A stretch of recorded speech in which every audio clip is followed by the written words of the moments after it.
Segundo livro de Crônicas, capítulo 20.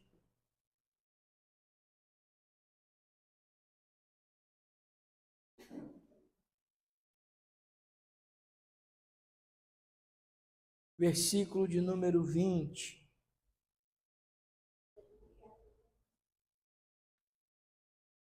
Versículo 18 em diante. Segundo Crônicas 20, 18 em diante.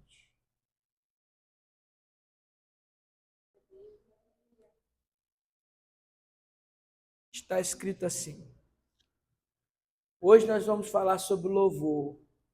Tenho falado as 3 semanas já, né, sobre adoração. 2 ou 3 semanas eu vou falar sobre louvor.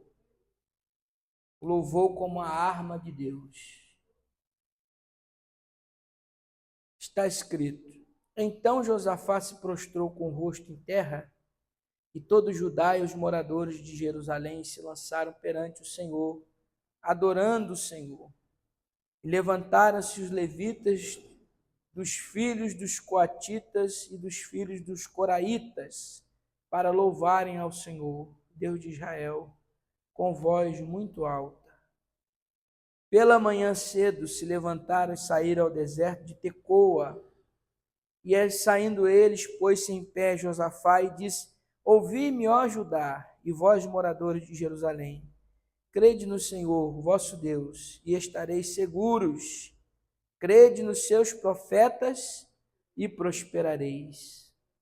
E aconselhou-se com o povo e ordenou os cantores para que o Senhor, que o louvassem a majestade santa, saindo diante dos armados, dizendo: Louvai o Senhor, porque a sua benignidade dura para sempre. E ao tempo em que começaram com júbilo e louvor, o Senhor pôs emboscadas contra os filhos de Amon de Moabe, das montanhas de Seir, que vieram contra Judá e foram desbaratados. Amém. Podeis assentar.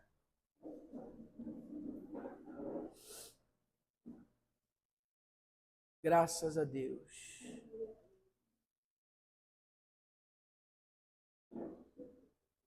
Estamos aqui, irmãos, falando sobre adoração e louvor, e agora falando sobre o louvor como arma. O rei Josafá reinou em Judá, no sul. Israel era dividida no meio, parte do norte e parte do sul. Parte do norte, 10 tribos, parte do sul, 2 tribos. Norte, Samaria, sul, Judá. O reino do norte caiu em 722 a.C. e o reino do sul caiu em 589 a.C. O reino do sul ainda durou um pouquinho mais, porque nenhum rei do norte prestou, nenhum. Se você olhar as histórias dos reis, a gente pode até depois dar um estudo só sobre os reis de Israel, se vocês quiserem. Tem muitos estudos que a gente pode aplicar na igreja, né? Depende da igreja.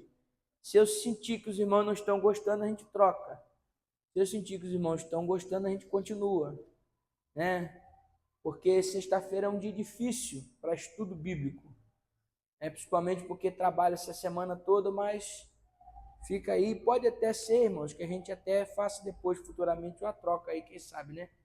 De sexta para quarta-feira, e quarta-feira e sexta eu escuto departamento, e quarta culto de ensino. Vamos estudar isso aí com a igreja, com os irmãos, vamos pensando aí o que vocês acham, e a gente vai vendo aí o que se faz. Então, diz a Bíblia que Josafá foi um rei bom. Josafá fortaleceu as defesas de Israel, mas não só isso, do reino do sul, né? Ele tomou algumas medidas para melhorar a questão da adoração a Deus no reino do sul. Isso está em 2 Crônicas 17, versículos 7 ao 9. Quem puder, fique de pé e leia para nós, por favor. Quem achar, fique de pé e leia, por favor.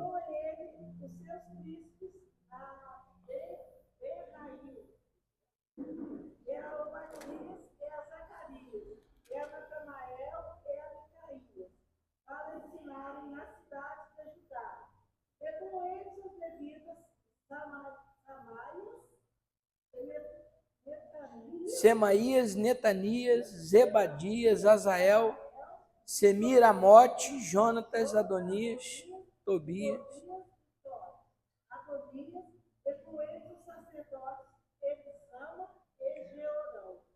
Verso 9. Ensinaram em Judá e tinham consigo o livro da lei do Senhor. Eu rodearam todas as cidades de Judá e ensinaram entre o povo. Muito bem. Muito obrigado. Ele fez as reformas religiosas em Judá. Ele enviou todos esses homens que foi lido aqui o nome deles aí, nesse texto, para ensinar a lei. Porque, na verdade, irmãos, a palavra de Deus é a única coisa que pode resolver os nossos problemas espirituais. Se você quer ter mais intimidade com Deus, não tem outro caminho, tem que ler a Bíblia. E aí, quando a gente pega na Bíblia, vem aquela pessoa que diz assim, pastor, quando eu pego na Bíblia, parece até um mistério, me dá um sono. É porque a sua carne está lutando. Sua carne está lutando para você não ter intimidade com Deus.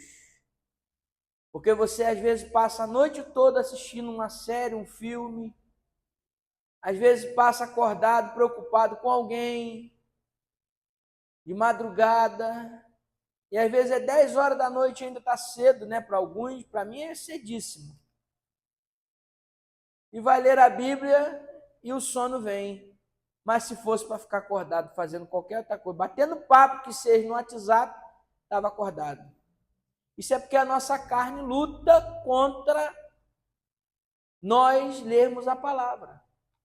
E você tem que fortalecer a sua carne, ou melhor dizendo, fortalecer o espírito para vencer a carne, para que na hora que você pegar a Bíblia, o sono não apareça, mas apareça a fome de comer Bíblia. O apetite pela palavra.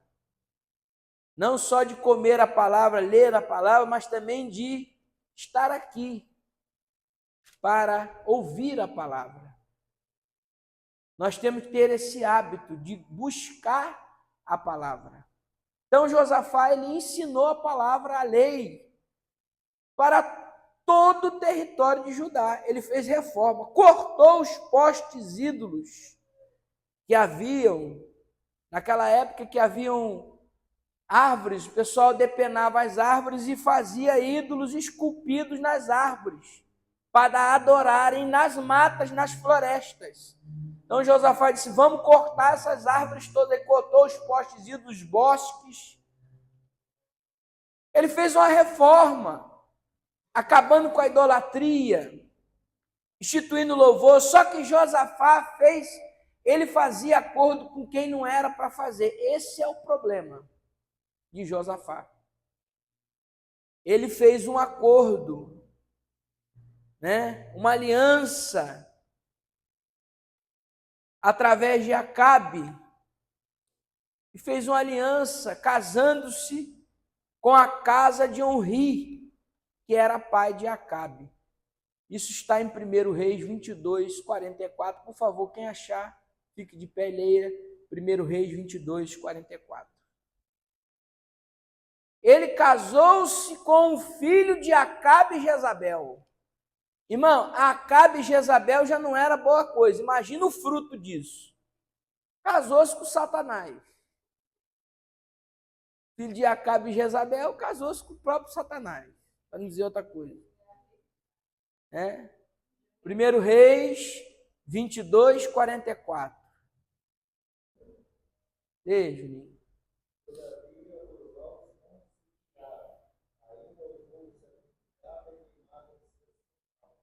É 1 Reis 22, 44?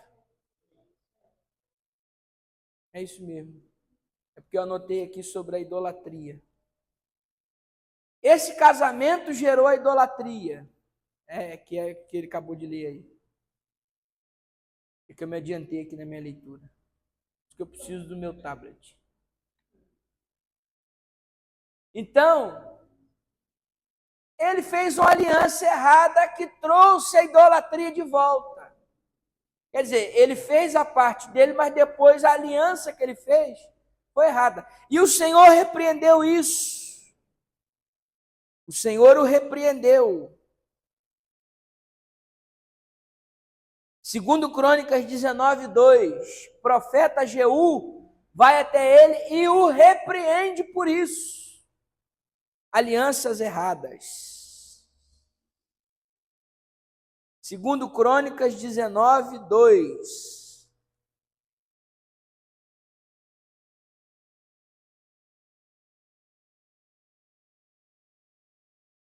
Jeú, filho de Anani, o vidente, saiu ao encontro e disse ao rei Josafá: devias tu ajudar ao ímpio e amar aqueles que ao Senhor aborrecem? Por isso virá sobre ti grande ira da parte do Senhor. Isso aí. O profeta falou assim: você se aliou com gente errada, se prepara que agora o negócio vai ficar estreito para o seu lado. Aí tem gente que fala assim: ah, pastor, estou passando uma prova que eu fiz um acordo com fulano, na sociedade com ciclano, eu me aliei. Olha, cuidado com quem você está se associando. Cuidado com quem você está sentando à mesa para comer. Quem você chama para sua casa. Cuidado. Olha o que diz a Bíblia em 2 Crônicas 20, versículo de número 35 e diante, eu vou ler aqui para ganharmos tempo. Porém, depois disso, Josafá, rei de Judá, se aliou com Acasias, rei de Israel, que procedeu com toda impiedade. E aliou-se com ele para fazerem os navios que fossem a Tarsis, e fizeram os navios em Ezion-Geber. Porém, Eliezer, filho de Dodavá, de Maressa, profetizou contra Josafá, dizendo: visto que te aliaste com Acasias, o Senhor despedaçou as tuas obras, e os navios se quebraram e não puderam chegar a Tarsis. Eles construíram navios juntos, para dizer assim: vamos aumentar a nossa riqueza, fazer igual Salomão fez. Salomão construiu os navios e foi até Tarsis para aumentar a riqueza, fazer comércio. E conseguiu. Só que Salomão tinha ajuda de Deus. E Josafá queria a ajuda de Acasias. Fez os navios. E a Bíblia diz que os navios se quebraram. Porque quando você faz aliança com o ímpio, você se quebra todinho, igual os navios se quebraram. Cuidado. Não está aqui no meu esboço, mas Deus está falando para eu falar. Eu não vou deixar de falar isso. Serve para alguém.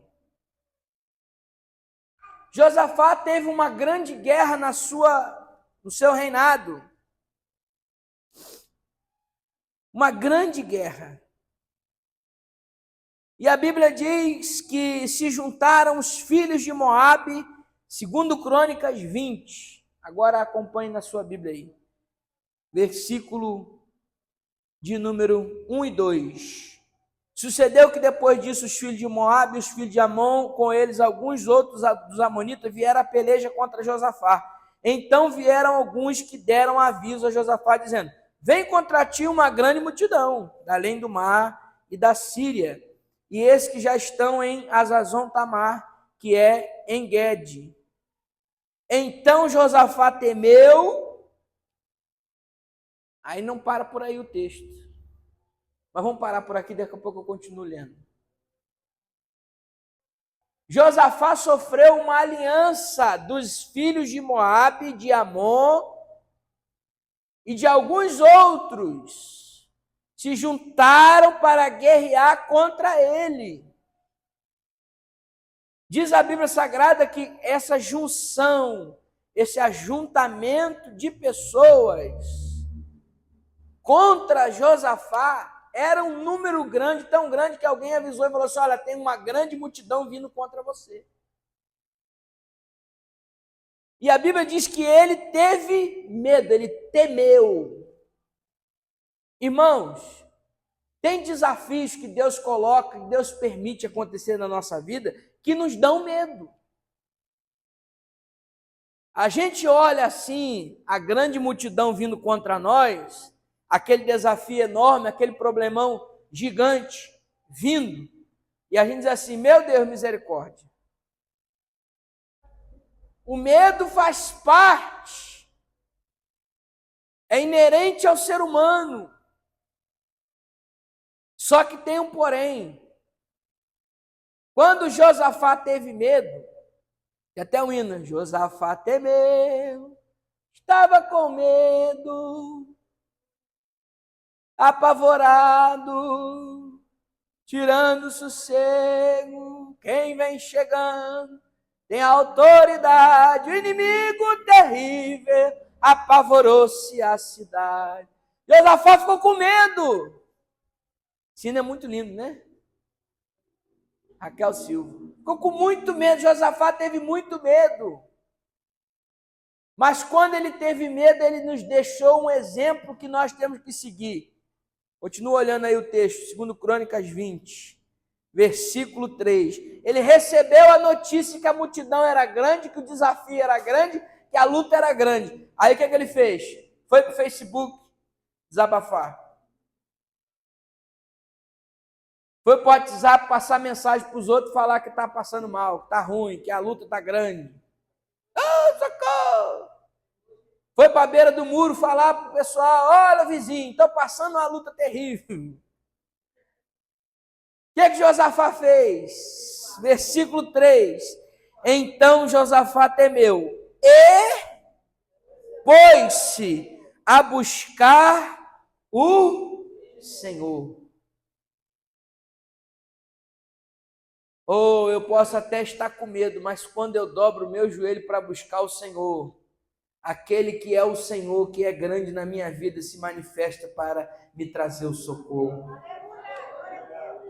Você pode até estar com medo pelo desafio, pela multidão, pela luta, pela tempestade, pela provação, mas você não pode esquecer jamais que se você buscar ao Senhor de todo o seu coração, a Bíblia de Jesus falou assim: aquele que pede, recebe, o que busca, acha, o que bate, se abre. Então pedi, dá-se-vos-á, buscai e acharei, batei e abri-se-vos-á. Buscar, bater e chamar. Vai aos pés do Senhor, porque quem vai aos pés do Senhor não fica sem resposta.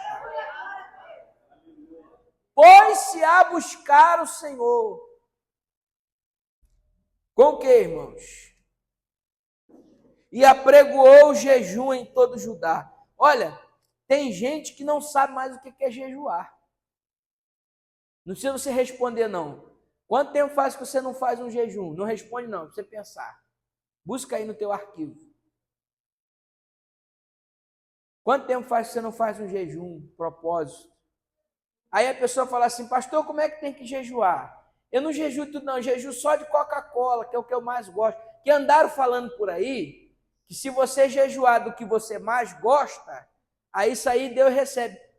A base bíblica para isso é 0. 0. A palavra jejum significa não comer nada. O que o jejum faz? O jejum não faz absolutamente nada. Ele só tem uma função. Quem quer saber qual é a função? Diga: eu quero. Como tem 3 aí que querem, eu vou falar. A função do jejum é quebrar você na hora de você orar. Porque quando você vai orar e você não está de jejum, está com a barriguinha cheia, você faz aquela oração que é boa. Toda oração é boa, mas não é a mesma coisa. Quando você vai orar em jejum, você já chega aos pés do Senhor quebrantado. porque você negou a sua carne, o alimento, que é a coisa mais primordial. Você disse assim, ó carne, você fica quieta, cala a sua boca dentro de mim, porque agora eu vou buscar ao Senhor. Então, em jejum, com a barriguinha doendo, quando você dobra o joelho, você já está quebrantado e a oração é diferente. Na Bíblia, o jejum sempre está associado à oração. Nunca o jejum está fora de oração. Porque a pessoa diz assim, estou jejuando, aí eu vou trabalhar. Aí começa a trabalhar, faz um monte de coisa, pensa em um monte de coisa, se aborrece no trabalho, tal, jejuando. Que jejum é esse? Jejum é você sair. O que Josafá fez? Ele apregoou o jejum em Judá. Ele disse assim, ninguém faz nada agora. Vamos parar tudo agora. Quem está trabalhando, para de trabalhar. Quem está estudando, para de estudar. Vamos agora buscar o Senhor. É fome zero. É zero mesmo, porque não vai ter comida para ninguém. Todo mundo com a barriga doendo. E vamos botar a cara no chão, porque o Deus do céu vai nos dar resposta e socorro. Salmo 46, Deus é meu refúgio e fortaleza, socorro, bem presente na angústia. Ele disse, vamos pregoar o jejum. Ah, pastor, mas como é que eu vou fazer para jejuar? Jejua no dia que você não estiver trabalhando. Melhor dia para jejuar é domingo. Melhor dia. Para quem trabalha no sábado, melhor dia para jejuar é domingo. Você acorda de manhã, vem para a escola dominical, canta a hino aqui, ouve a palavra aqui, vai para casa, dobra o joelho e começa a orar. Senhor, eu estou aqui em jejum no propósito, mas eu estou aqui te pedindo. Aí você começa a orar. Quando você orar, você sabe qual é a oração? Quando que a oração está boa, chegou no trono de Deus? Quando desce lágrima. Tem um segredo de oração. Quando a lágrima desce, é porque o azeite desceu.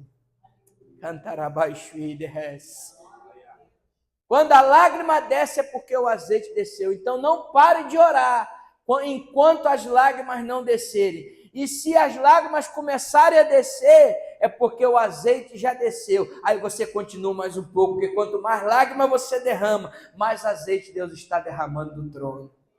Isso é mistério, isso é segredo com Deus. Isso é para quem gosta de orar. E quem não gosta tem que gostar. Porque Deus fala conosco de várias maneiras, mas nós só falamos com Ele através da oração. Tem outra forma. Tem que botar a cara no chão mesmo e orar. Ah, pastor, não posso dobrar o joelho, ora sentado. Não posso sentar, ora deitado, mas não deixe de orar. Ora em pé, mas não deixe de orar. Está aqui na consagração, o joelho está doendo, levanta. Vai orando, vai estendendo a mão pela igreja, vai andando na igreja, vai orando. Vai profetizando vida, vai profetizando vitória.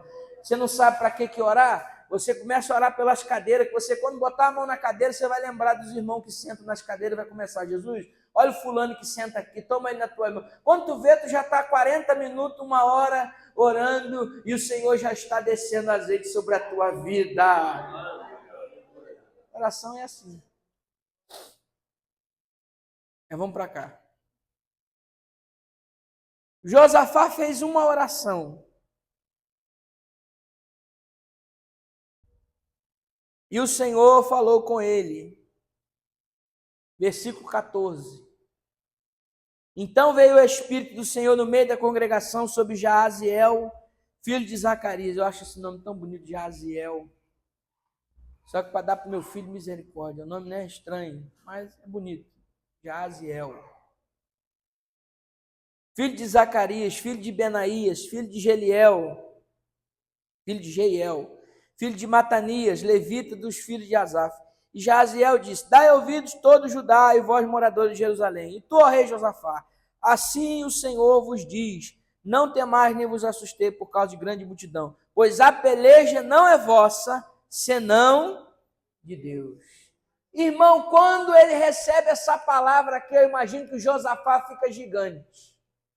Porque é como se Deus estivesse dizendo assim, Josafá, a briga não é agora contigo. Você orou, você jejuou, você botou todo mundo para consagração. Então agora eu assumi essa peleja. Eu assumi a sua guerra para mim. Você não está colocando meus pés? Então eu estou assumindo essa guerra para você. Me dá aqui. A peleja não é sua, não. Agora a briga é comigo. Ai, ai. Só faz o que eu te mandar, porque a briga agora é comigo. Aí Deus pega a briga de Josafá assim, ó. Deus está falando com alguém aqui essa noite. Deus pega a briga de Josafá e diz assim: amanhã descereis contra eles e sobe pela ladeira de Ziz, e os achareis no fim do vale, diante do deserto de Jeruel. Olha o que Deus está falando. Deus está antecipando a estratégia do inimigo. Porque quem está aos pés do Senhor, humilhado em jejum e oração, Deus mostra até o que o inimigo vai fazer, para você não ficar frustrado e nem decepcionado, para você ter certeza de que Ele está contigo, dando livramento. A peleja não é sua, não, a peleja é dele. A peleja é dele. Por isso que eu não esquento a minha cabeça. Algumas coisas acontecem na igreja, não esquenta a minha cabeça. Eu digo só: Senhor, cuida, a peleja não é minha, não, a peleja é tua. Daqui a pouco eu vejo Deus pelejando, acontecendo alguma coisa. É assim que vai. Pensa que eu esquento a cabeça com afronta, com briga, não esquento a cabeça não. É tudo o Senhor que resolve. A peleja não é minha, não, a peleja é tua, Senhor. Ele resolve. Ele sabe resolver. Diga comigo assim: eu não sei resolver, mas Deus sabe e vai resolver. Você crê nessa palavra que você acabou de profetizar?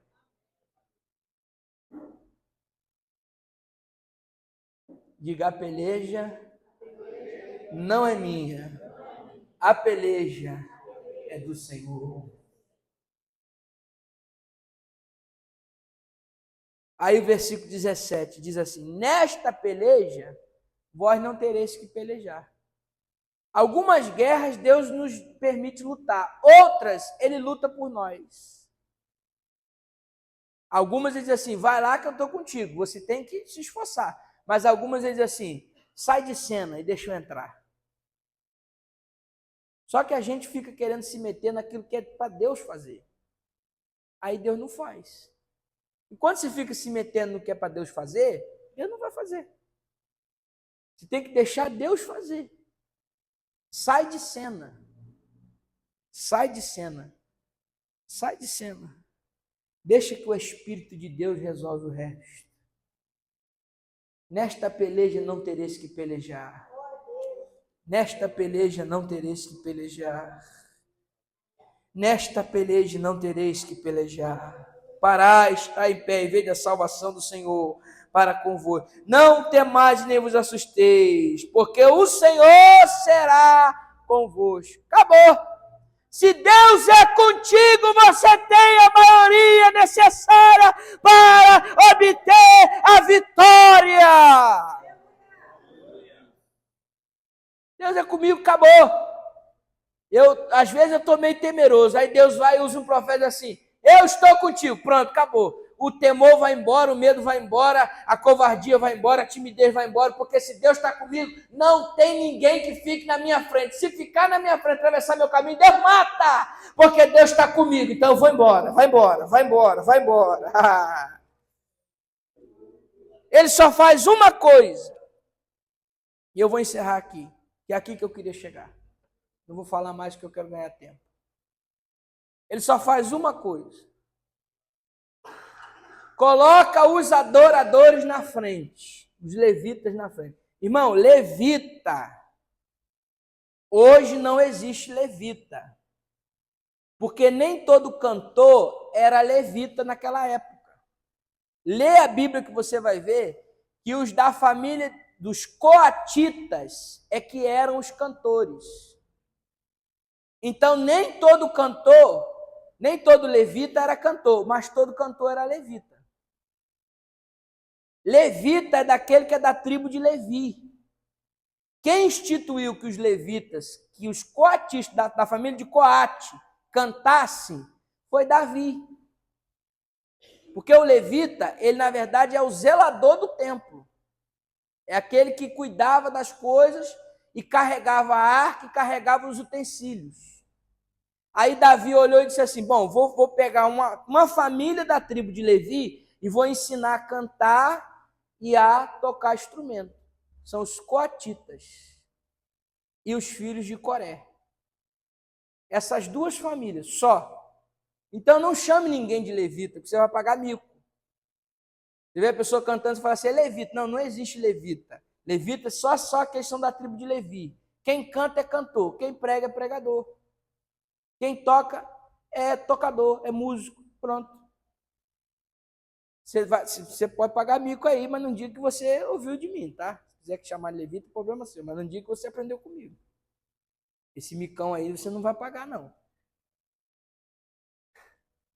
Ele colocou os levitas na frente para carregar a arca, colocou os cantores, os músicos e disse assim, vamos ir para a guerra cantando. Olha só, o louvor se transformou em arma. Porque o louvor é uma arma poderosa, porque a Bíblia diz que Deus habita entre os louvores. Por isso que quando você fala de louvor na igreja, tem problema. Por causa disso aí, porque o diabo fica com a raiva do negócio de louvor, ele tem raiva da palavra, mas tem muita raiva do louvor também. Ele é um nervosinho, né? Tem raiva de tudo. Mas assim, quando você vai louvar, falou de louvor na igreja, é aquela oposição. Aí vai chegando a festa, o solista fica rouco, outro fica resfriado, outro fica doente, o regente não sei o que e tal. Isso aí é porque o negócio do louvor incomoda. Mas enquanto nós estamos louvando, estamos incomodando o inferno, estamos agradando o Papai do Céu, que está de cima, dizendo, louva-me o meu nome. Enquanto você louva, eu estou pelejando por você. Enquanto você está adorando, eu estou pelejando. Aí vem aí a festa das irmãs, aí alguém diz assim, pastor, você não sabe o que eu estou passando. Não era nem para eu estar aqui cantando. Muito pelo contrário, está passando prova. É aí que você tem que vir aqui e abrir a boca e dar o seu melhor mesmo para envergonhar Satanás e louvar o nome do Eterno. Contrário, irmão. Está passando prova, é aí que você tem que se enganchar mesmo. Não, eu vou levantar a cabeça e vou adorar. Nada pode parar um adorador. Onde estão os adoradores? Irmã, na festa, se solte, adore a Deus, levante a mão mesmo, glorifique mesmo, saia correndo na igreja mesmo, adore, porque enquanto você está adorando, o nome do Senhor está sendo glorificado, e o teu louvor é uma arma poderosa nas mãos de Deus. O louvor vence batalhas. Os amonitas e os moabitas estavam indo toda armada até os dentes para enfrentar Josafá. Josafá desceu com o quê? Com arma. HK, fuzil, metralhador. Desceu é nada. Ele desceu é com gogó. Olha lá, irmão Gerson fez assim, ó. Ele desceu é com gogó. E mandarachai de candarabasúbia. O diabo está pensando que tu vai me parar com arma, eu não vou temer não, porque Deus já falou que a peleja não é minha, então só vou louvar, só vou louvar, só vou louvar, só vou louvar. E o louvor, enquanto eles estavam adorando, a Bíblia diz que Deus colocou emboscada para os inimigos. Os inimigos tentavam andar e não conseguiam andar, ficava tudo embaraçado, caiu nos buracos, não conseguia atacar. As armas dele não serviram de nada, porque o louvor foi a arma que Deus usou para vencer esta guerra. Vença no louvor. Não, eu vou falar desaforo, eu vou enfrentar, eu vou não sei o quê. Cala a tua boca, vença no louvor. Não vai brigar não, cala a tua boca e louva o nome do Senhor. Vai tirar satisfação nada, você vai louvar o nome do Senhor. Você não vai lá atrás querer fazer confusão, você vai louvar o nome do Senhor. Porque enquanto você está louvando, Deus está dando emboscada para os inimigos. Levante a sua mão para o céu. Se você pode agora, encha este lugar de glória a Deus e aleluia de louvores, porque enquanto você está dizendo glória, aleluia, glória, aleluia, o diabo está correndo, o inimigo está correndo, e o louvor está chegando no trono, e Deus está vencendo essa essa peleja. Glória, aleluia, sai da frente, nós vamos passar por cima, a vitória é nossa. Segure a mão do seu irmão e diga: vamos adorar, a vitória é nossa, é glória, aleluia, e nós vamos vencendo essa peleja.